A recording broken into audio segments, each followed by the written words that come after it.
Welcome to the Cabrera Lab Podcast. Hey, What up? this is one of my favorite topics, actually. Partially because it's a topic I thought I knew a lot about, and then I started researching it, and I actually realized I didn't know a lot about it. And then talking to you, I learned even more about it, so I think this will be a good episode. Culture. Organizational culture. VMCL and culture. So maybe we should start where we ended last time. Yes.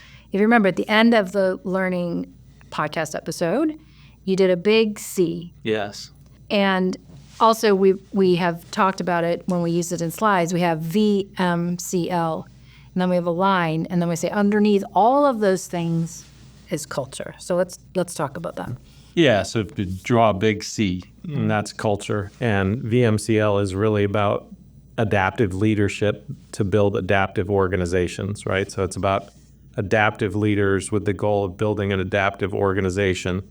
And those adaptive leaders need to take systems thinkers and do organizational learning, that's the L in VMCL, in order to build organizational capacity, that's the C.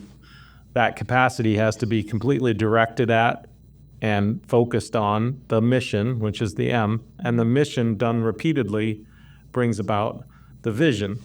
And if you get real clarity on the vision and the mission and the capacital systems through your CAT map and the organizational learning systems, and you build a team of great, systems thinkers, then what you do is you use those things to build a culture. And so the whole thing is about culture driving the emergent property of your vision. So if you go back to that flock of birds, right? The culture of those birds is that each individual bird shares the same mental model of the rules of the system, right? And in the case of the murmuration behavior where the thing's going like that, all the birds share the same rules, and so they follow those rules, and then you get this remarkable superorganism, which is the perfect analogy and metaphor for organizations that are adaptive. We want an organization to be made up of many individual organisms or people, and yet somehow those people mysteriously come together to act as if they're one organism, one superorganism that adapts to its environment, right? Yeah. That's fundamentally what we want of any organization. And that's what a superorganism is. So nature can teach us about how to design and run and manage and lead organizations. And this is how we do it. We build culture. So culture really is about, do we have the same set of shared mental models? Yeah. And that's super critical. Well, and I think at this moment, it would be good to remind people, or especially leaders, the difference between organizational learning and culture, because they both deal with mental models. So a mental model is information organized. We organize information to make meaning or mental models out of it. So we call that M equals IO. Yep. Individual learning is just a change in mental model. Right. Organizational learning, so that's an individual person who learns. Anytime their mental model changes, that's an act of learning. Right. And that doesn't always have to be, quote unquote, positive or negative. You could have negative learning, you could have positive learning, all that kind of stuff. Anytime an organization changes their mental model, meaning that the different people in the organization collectively share a change in mental model. Meaning everybody's learned they've learned a new thing together. Yes. Right? So that doesn't mean that you have to have 100%. You could have 60% of your organization learn something, and it could have a dramatic effect on the organization, right? But that is organizational learning, because that change in mental model has occurred across the collective agents, or your employees, or the birds, or whatever, however you want to think about it. So that's organizational learning. Now, culture, which a lot of people, when they think about culture, when you look at the research on culture and the way that people describe culture and the way they talk about culture, it's really, I brought some props. When we think about culture, we think of it as like this mysterious enigma that is very powerful, but we don't really know what it is. We don't know how to purposefully build it. It's like a cloud. It's like this cloudy enigma. It's like you try to capture it and you can't figure it out. And so, metaphorically, I think we think of it almost like a cloud. And what I want to show and help people to understand is that is not serving us. To think of culture as this powerful yet mysterious thing that no one really knows how to build, and it kind of just happens or doesn't happen, and there's not really anything you can do about it, or it's very difficult to build, or any of the things that go along with that kind of frame of thinking. I think that's a very common misperception, because I remember at the beginning I said, there was a lot of stuff I didn't realize I didn't know. So for me, when I came in, I saw, culture is just, it's there. It's what happens. You have no control over it. It just sort of emerges from all the people, and, that was that. And then as we started, doing these ideas and teaching things at Cornell, and I did some research along that, that's exactly right, which is you can actually build and shape, a leader can build and shape purposefully their culture, which I had not. Yeah, it's kind of mind-boggling because culture is so powerful. It's the old saying, culture eats strategy for lunch, meaning it's such a powerful thing that we should utilize it. But if we continue to think that it's a mystery, then it's hard to utilize. So what I want to show you with this little demonstration is that, yes, culture is this cloud that is perceived as mysterious. But if we kind of zoom into culture, what we realize is it's just a collection of mental models that are shared. It's just a collection of mental models that are shared. What we realize is, we have this mental model that we want people to really deeply understand. It's different than the traditional mental model for our organization. We're doing something different. Everyone in the organization has to understand this mental model. Right. Everybody in the organization has to understand this one. And there's a bunch of mental models. It could be a mental model about how we do meetings. It could be a mental model about our processes. But there's 4 really important mental models, the most important mental models.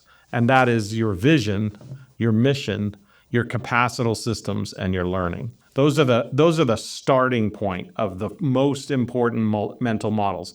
Now, you're also probably going to have some kind of culture code or values. So that's going to be, probably the 5th most important mental model. You're going to have, this is the way we do meetings. This is the way we, handle work. Balance. Yeah, exactly. Yeah. You're going to have all these other ones, but it starts with the first 4. So when we said check 20 was we create a culture of vision, mission, capacity, and learning. This is what you're saying is the culture at the very base is around these 4 shared mental meaning models. We all share the same vision. Yes. We have the same mental model, not just the vision statement, but we all have the same mental model of vision. We have the same mental model of mission. Right. And again, are you going to get 100% of your employees? Probably not. You're going to have people that are in the corner, quiet quitting. You're going to have people that are, Let's have quiet quitting all the time. But if you have 80% of the people in the boat are rowing in the same direction for the same reason to reach the same goal, if you have 60% of the people in the boat doing that, you're going to get there. Yeah. Partially because the other 40% aren't all operating off the same shared mental model, which means you got 60% of people that are all driving the same direction, and then the other 40% of the people are going like this way and that way. It's not an orchestrated event. Right? And so the boat's gonna go in the right direction. And if you can get 65% of your people, then the boat's gonna go faster. If you're gonna get 70%, then the boat's gonna go faster along that vector, right? So you start by building the most important mental models, and then we add mental models as we go. We add mental models about what's our customer, who's our customer, value proposition, all kinds of other things that are part of, and those things that I just mentioned are actually in the mission. But who your customer is and why you're doing what you're doing, and all that kind of stuff. Tiny touches when you're shipping something, and you want to remind them that there's quality put into the shipping process, and you put a little card in or a sticker or I don't know. Something. Those are all kind of cultural mental models. So culture is this cloud of mental models that that really isn't mysterious at all. And the thing is, you can't build shared mental models by just sending an email. No. Right? That's shared information. But remember, mental models or meaning is information organized the same way, right? Right. So we share a mental model when the information that we have is organized the same way, right? That's when we share a mental model. So a leader's job, or the leader's job across the organization, is to pick get really clear on the most important mental models and get those shared across the organization. And that's not as simple as sending an email saying, this is our vision statement. Because a vision statement is not a vision mental model. Right. Mental models are held in the hearts and minds of people. And so we need to get it in the hearts and minds of people. We need to make them see how valuable this vision is as a daily tool for work. This mission helps us do our daily work. It's a tool that, if designed properly, will help us do the work. You just said in your example, say of 60% who are all going in the same direction, that means there's 40% who aren't. Mm-hmm. So what does a leader do to try to get people moving in the right direction, Convert the unconverted. Right. That's what a leader does all day long, is convert the unconverted. And we have two tools that we've developed for this purpose. Yeah. One is called CBG, which is a culture building graph. And one is called culture marketing.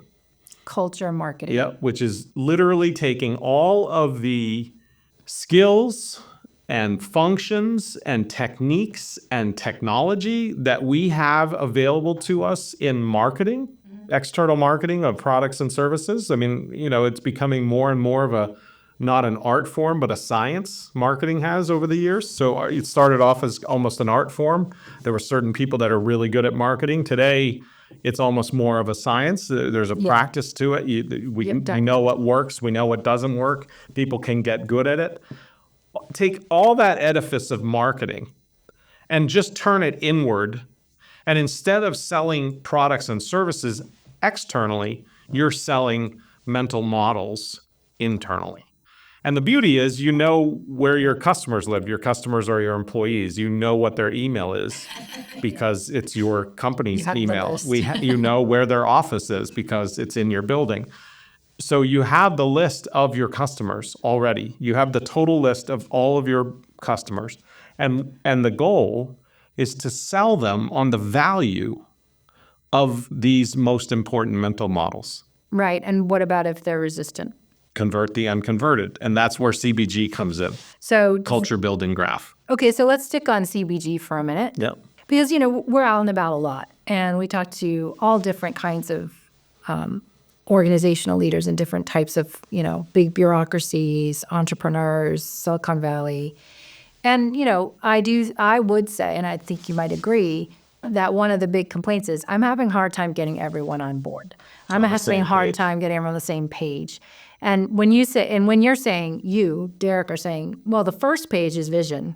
Mm-hmm. Like, how do you, using CBG, move people from sort of, I don't want to say anti-vision, but not on board with the vision or not seeing the vision, to actually getting on the canoe and going the right, paddling the right way? So basically what you have is something like a normative curve in your organization, right? And this is what we call CBG, or culture building graph. And if we split that normative curve right down the middle, you have the unconverted and the converted. Meaning the people who are on board with the vision and people who are not. These are the people that are on board. These are the people that are not on board, right? And it could be for whatever mental model. This is the beauty. You can take whatever mental model and run it through CBG. Whatever mental model that you want to do a culture marketing campaign around, you can take that mental model and think about the unconverted versus the converted. So if it's vision, if vision is the mental model that you're starting with, vision and mission, let's say, we're going to do a vision mission campaign, then what we're going to do is we're going to say, well, who's on board and who's not on board with the vision, all right? Now, we're going to split the on board into two groups, and we're going to split the not on board into two groups, right? And we're going to treat this almost like you would treat a vote in Congress, right? Oh. Where you're like trying to whip up the votes. Yeah, and they have those big boards. We got boards. It's like, well, Senator Smith has to come over, Yeah, and we got to get this guy from Wyoming. Exactly. So you got Senator Smith, except this is an employee, right? And then you got another employee. So you could literally just put their little pictures on magnets and put them on your board somewhere in your office, or we have an electronic version of this that we use. And you've got your people, right? You got people here with their pictures, like nice little snapshots of them. And you understand who's on board. Now, these folks over here, we're going to call these folks. So everybody on the right is converted.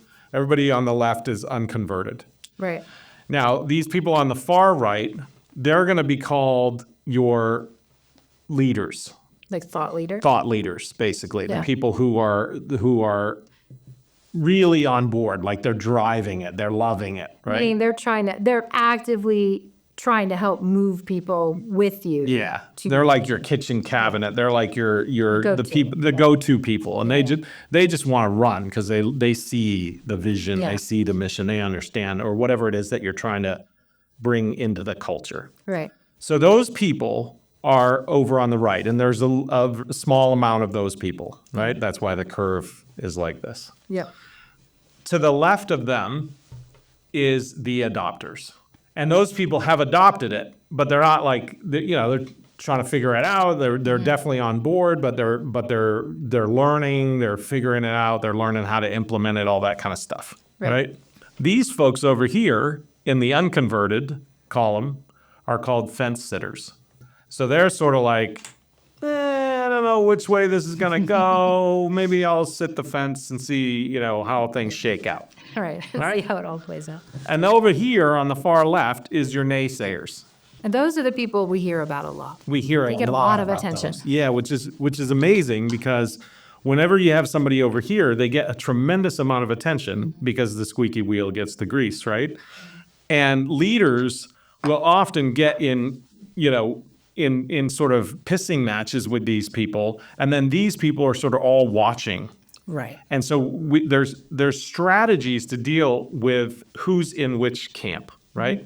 Now, it's very important to understand with CBG, the goal is to get everybody moving this direction.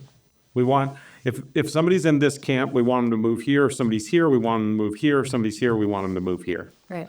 And generally speaking, we want everybody on the left to move to the right. Yes. And it's a super inclusive party. That's the great part. It's not exclusionary. Everybody who wants to be over on the right gets to be over on the right. So that's the CBG in a nutshell. Now, the important part is understanding how to incentivize these groups. These are differentially incentivized groups. And we make a lot of leadership mistakes when we determine how to interact with these groups. Right, and who to incentivize. And who to incentivize and how to incentivize them and what kinds of things to utilize, right?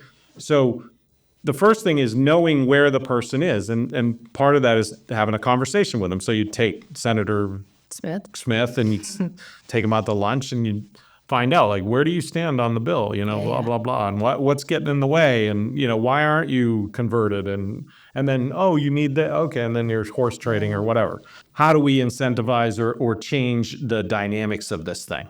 Well, your thought leaders, what are they motivated by? They're really actually motivated by the work. Yeah. So we don't need to incentivize them per se. We need to just show them the love and let them run. They're like horses that want to run, right? So show them the love and let them run. Because they don't need extrinsic motivation. They don't need it. They're intrinsically connected to it. They're motivated by it. They don't need an alarm clock to go to work. Yeah, you hit on it. They're intrinsically motivated. So let them run. Show them the love. Let them run. Yeah. Let them be free. They're like wild stallions. Let them be free and run, Your adopters, there's more extrinsic motivation needed here, right? To facilitate and motivate the learning curve that they're on. And so what you want to do here is take all of your incentives, and we'll talk about incentives in a minute, but let's say that you have a whole bucket of incentives. You have all this, we call this the incentives analysis, and you've got all this bucket of incentives. Yeah. We can figure out what those are in a second. They could be financial, they could be all, cultural, they could be, Recognition, symbolic, yeah. recognition, all kinds of stuff. You want to take all of those incentives and put them right there. All of them. Every single one of them, right there, and only there. It's counterintuitive. It's totally counterintuitive. And it's what most leaders do is they take these incentives and they put it where the frustration is, which is with these fence sitters. And they go, oh, let's put all our incentives there. And what that does is it incentivizes fence sitting. Which is not the point. And what we want to do is put all of our incentives here. All of our incentives go here. If somebody is willing to convert, they get incentives. So what you're saying is you put the incentives here, but you let these people see that the incentives are here. So that's why they want to move over. That's the next step. Let them see it. So then what we want to do here, since this is like an incentives desert, Yeah. right? We want to create an incentives desert here. Yeah. All the incentives are here.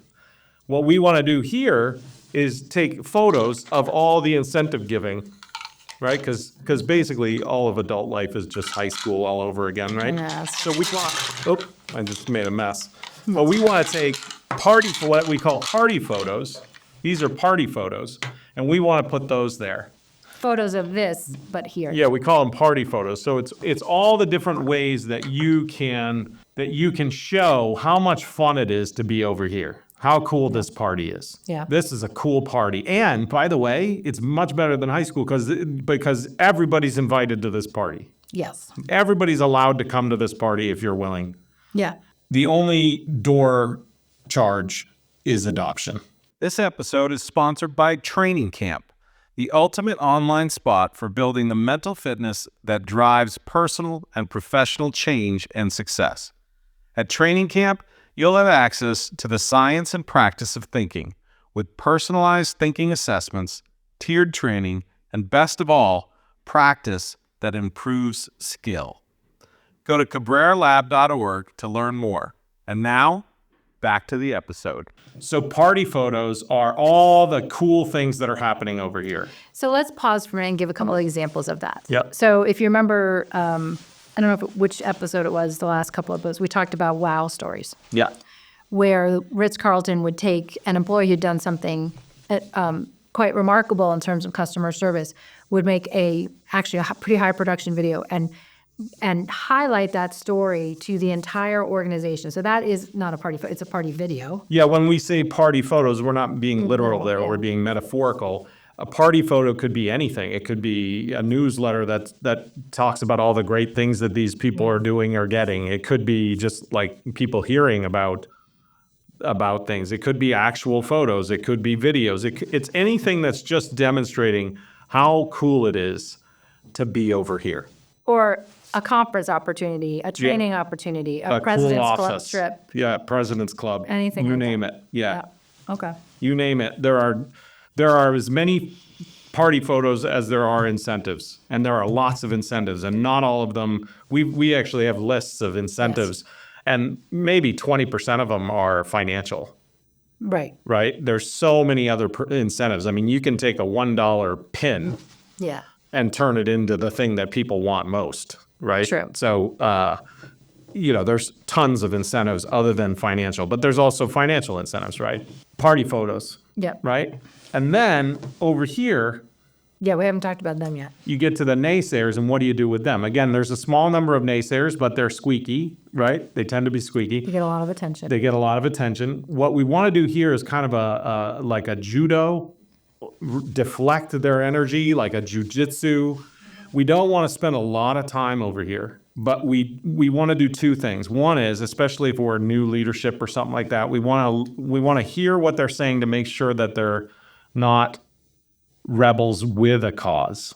Meaning their objections might be something that's actually worthy Right. of consideration. Right. And so we want to have a quick conversation to figure out, are these rebels with a cause or rebels without a cause? Meaning they're just rebels because they're rebels. They're going to rebel against anything. They're going to naysay anything.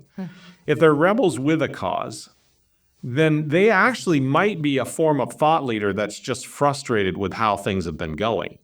And you don't want to lose that opportunity to quickly move this person over to your camp. Right. But if they're just naysayers without a cause, rebels without a cause, they're just rebels because they want to be rebellious, then or just not even rebellious, but just sort of naysaying, negative, right? Then what we want to do is kind of ignore them. Now, of course, if you can remove them then from your organization, then you can do that as well. Meaning they're not a good fit. If They're not a good They're not fit. a good, and I think it's important to say this isn't about the personality. No. This is about the degree to which people are on board with the vision. So it's nothing. There's nothing personal about the CVG. No. Really. No. And it's about fit. It's Yeah. about fit. Like if this person doesn't fit, then it's part of the leader's job to be like, hey, let's find you a better place where you're not coming to work every day and just creating stress for yourself and everybody else. And where would you like to be? What's going on? But again, some people are just going to be in this role. It's part of their identity. And you don't want to waste a lot of time fighting that because these people are all watching. And if they see that these people get attention by being naysayers, that's going to cause people to want to get that attention, that negative attention, right? Which is the exact opposite of the directionality of the CBG. So anything that's causing people to go this way is a bad CBG action. We want people to be going this way. We want the trend to be going this way for people to be moving to the right. So naysayers are naysayers for the reason that they're not on board. But also I like to think of them as detractors. And the reason is if you remember many, many years ago, we were working with one of our very favorite superintendents, and he was struggling because there was this about maybe 20% of his staff was in this category. And he was under the mental model that everybody should be at every meeting. Training, training, All the time. Yep. And what was happening is exactly what you were saying is, A, these people were getting a lot of attention, so people were starting to think, oh, maybe I should be over there. And B, it meant that all of the work and conversations was more about handling their objections than actually communicating and moving towards the good parts, which is here's where we're going, here's the vision, here's the work we're going to do, here's the impact we're going to have. So it's important to deal with this. And what you're saying is push them to the side. They're not literally pulling the other direction. Not giving them the fuel that fuels the fire. I mean, one of the things that we learned in that situation, and that this is a classic thing with trainings, is leaders a lot of times want to get everybody through the training. No, don't get everybody through the training. Get only the people that are wanting to be on the conversion side in the training. And then if you want to bring some of these people over, bring them over in small groups with larger groups of converted, right? Because if I take 3 naysayer fence sitters and I put them with 3 adopters in a training, what's going to happen on that dynamic? It's going to be like, kind of It's gray. like the canoe that It's like the goes canoe that circles, right? It's a Yeah, circle, exactly. yeah. Now, if I take 3 that are adopters Yeah. and I put 1 Yeah. over, what's going to happen? They're gonna You're wanna going to fit end up in. with 4 adopters, right? Yeah. So you want your ratios to be like that as you try to move people over. You don't want your ratios to be in that first example. And so being strategic about that, and also being strategic, understanding that building culture is changing minds. Oh, I love that. Building culture is just change. When we see that culture is just these mental models, then building culture is just teaching and learning and changing minds. Yeah, but so many people get caught in the trap of building culture is about fighting with the personalities and the people, and it's a complete wrong unit. Or it's about we've got like cool parties and like swag, and that's culture. Yeah, those are representations of culture. Yeah. But real culture is the mental models that are driving the meaning. Yes. That are driving the direction that people go. Naturally, because they have those mental models, they go that direction. Yes. So what we want to do is build that culture. Now, the CBG, like I said, you could start with vision and mission. It could also be, I hate the way we do meetings. Let's change. Amazon did this, right? Let's change the way we fundamentally do meetings. Okay, well, we got the old way. Yeah. That everybody is kind of into. The old mental model. The old mental model of meetings. Now we have a new mental model of meetings, and we want to shift people from this old mental model to this new mental model. People don't understand the new mental model, so we got some thought leaders on that, and we got some early adopters, and we just need to move people across. We need to incentivize adoption. We need to, meet with people that are influential, that are fence sitting, et cetera. And so meetings is the mental model that we're changing. So any mental model that you want to be a part of your culture, right, of your culture cloud, can be run through, can be put at the top of this, at the top center point of this CBG. And we have conversion, unconversion, Right. and we've got these 4 groups. We have incentives, and that's the beginning of culture change. Yes. Because culture is shared mental models, and organizational learning is a change in mental models shared. Yes. So the way we get to culture is organizational learning. Yes. And I don't think a lot of people make that connection. No. Or have previously, if you read the research Yeah, absolutely. and the popular literature on it.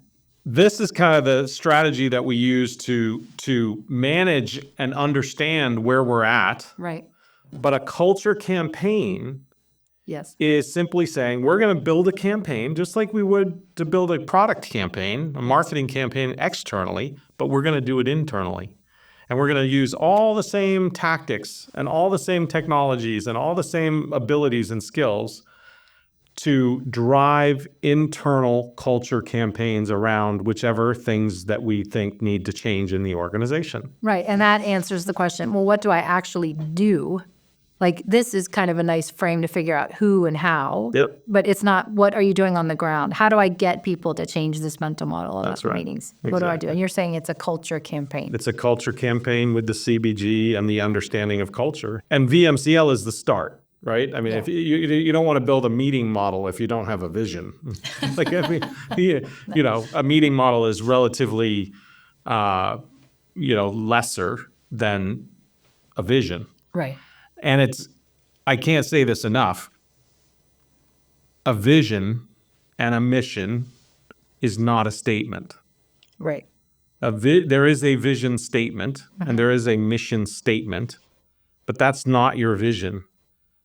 People really get confused by this. Yeah. A vision is the mental model that is shared by your employees in their hearts and minds. Your vision lives in the hearts and minds of your employees. So if you're going to point to your vision, you have to point to it in the hearts and minds of your employees. You don't point and say, that's our vision in a frame on the wall or on the website. That's your vision statement. That's a set of words that represent what is in the hearts and minds of your employees. So a lot of leaders, what they do is they go, oh, we did this offsite, we spent $1 million. We came up with a vision and mission statement, and now we have a vision mission statement. No, you don't. Now you have 2 sentences. In the worst case scenarios, you have $1 million less, and you have 2 paragraphs usually But nobody can. that nobody can remember. Right? That's what happens in the real world. What you want is 2 very short phrases, which are your vision and mission statement, that have mental models behind them that are built, and then the real work begins. Right. Because Because you got to CBG it. you got to CBG it. You got to do the culture campaign around making sure everybody has that shared mental model of what your vision and mission are. Yeah, and you got to hit it at every meeting. A lot. I say all the time. It's like I haven't talked to Bono, but I'm guessing Bono doesn't really probably is pretty sick of singing Sunday Bloody Sunday, right? But when you go to a U2 concert, you want to hear Sunday Bloody Sunday. And if it wasn't on the playlist, man, Yeah, you're going to happy. be pissed at Bono, right? So, Yeah. leaders think that they can just say something once because they haven't been in a classroom and they don't understand human learning. If I walked in the classroom thinking that I can say something once and my students will understand it, Well, even your children. or as a parent, you think you can say something one time and your children understand it? Come on. Perfectly, and Enough to implement it? yeah. Come on. Yeah. You're deluding yourself. You're not loving reality. So, you got a vision statement. You got a mission statement. Okay, now the real work begins. Let's get it in the hearts and minds of people through CBG culture marketing, incentives, all this kind of stuff. Let's build the organizational learning to get this amazing thing called culture to work in our favor for our organization. I think also there's a nice parallel to what we were talking about in vision, which is all systems have inside of them the natural function of a visionary or a goal purpose state, right? Yes. And I think what's interesting is all organizations have a culture. Yes. I mean, a culture exists. Yes. Whether you decide how to shape it and whether you are purposeful of the mental models you want in your culture, there's still going to be a culture. And I guess 100%. you get to decide, is that culture going to be working for you, like in the direction you want, or not? I think that's one of the places that is probably most difficult for people that comprehend about VMCL and culture is exactly what you just said, which is your organization has a vision, has a mission, has capacity, has learning going on, and has a culture, and is in the process of building all those things and creating all those things as we speak, whether you like it or not. Right. You might also have a vision statement in your back pocket and a mission statement in your back pocket that you claim is the vision and mission of the organization. The proof's in the pudding, as my mother used to say, whether the little statement you have in your back pocket is the same vision and mission that the organization has. Right. And as a leader, knowing that means knowing that there's work to do and that there's that the work is to make sure that the thing that the espoused vision and mission, the one that we want it to be, is the actual vision and mission of the organization. And that you built your culture around it. And you build your culture around it. And that's why we use the checks of vision and mission to design good visions and missions. That's another thing I think people don't understand about it. You know, the vision mission checks it's a little bit like, what are the design specs for a table? Think of it that way.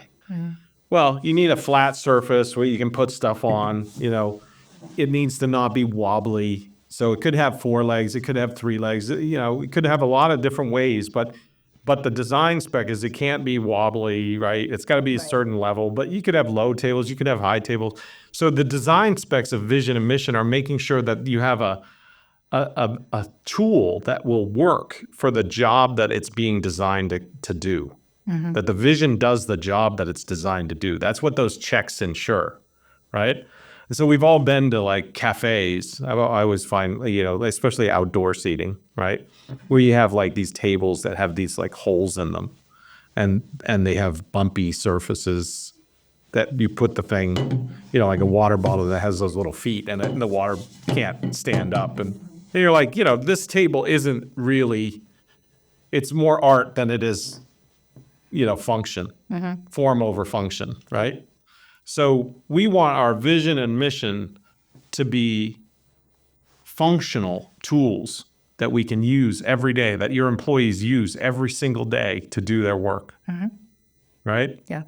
And if you do that and you build that into the culture, the boat's going to go not only the right direction, it's going to go fast in the right direction. Which gets back to culture eats strategy for breakfast or lunch. That's right. Because when you understand as a leader that you can very specifically shape and build your culture, it's a tool. It's a thing you can use to leverage and push things in the right direction. Hell yeah. So it really is, I sometimes say, you know, like building culture is just ditch digging, right? The hard part of culture is knowing that it's not an enigma, that it's not a cloud. It's just a bunch of these mental models that you need everybody to share, or as many people as possible to share. And then it's just ditch digging. Like, and I say that in a really positive way, because like, if you know where to dig the ditch, why you're digging the ditch, you have all the tools in place to dig the ditch, and all it takes is hard work. Well, most people are really fine with that. They're fine with doing the hard work. Where it becomes frustrating is you're like, I don't even know where to dig the ditch. I don't know how deep to dig the ditch. I don't know if I'm going to run into, you know, gas lines or there's all these things in my way. I don't know how to dig a ditch, blah, blah, blah. But culture, if you understand what we've talked about here, it's just ditch digging. You just got to do the work. The work is moving people one by one. It's like you want to get a vote in Congress. It's really just ditch digging, right? You got to meet with each one of these people and move them over one by one and find what's going to motivate them and to be moved over, to be converted. Yeah, I think the best quote from this episode is building cultures, changing minds. Yeah, it's just Because of changing mental minds. models. Yeah, it's just work. You got to work it. That really is the leader's job, is to get it. Be talking to people. LBWA, leadership by walking around. Talk to people. Why are you not making the connection between your work and the vision right now? Yeah. Because the way you're doing that isn't making the connection. Yeah. And I want you to make that connection. I want you to feel like what you're doing is so important to what the organization wants to accomplish. Right.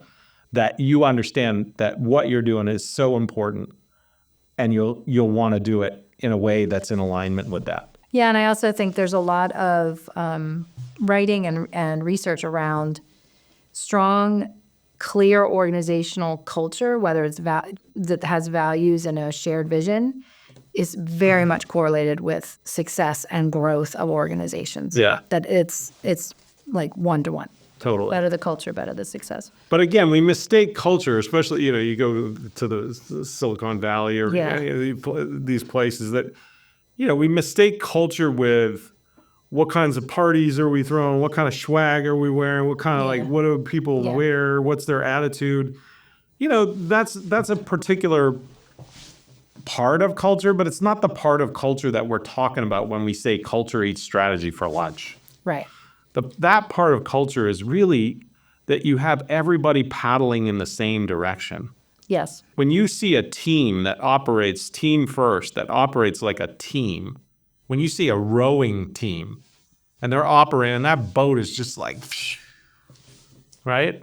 That's culture. They all understand their role. They all share the same mental models of how to do it. They've all practiced. They're all skilled. That's team. And that's a culture that's going on the vector. Vector's direction and speed. Yeah. So they're going on the right direction, and they're going fast. Yeah. And when stuff happens that they have to adapt to, they adapt to it and they don't lose direction. They don't get discombobulated. Yeah. They go, oh, okay, we got an obstacle, we got to go around it. Yeah, and then get back on course. And they get back on course. Yeah. And Alina will put some of the graphics, and I think we have some blogs on this, and in the book Flock Not Clock talks about this extensively. Has a whole chapter or two on this. There is a chapter on culture. All that will be in the what do you call the thing below? The description. I think that's a wrap.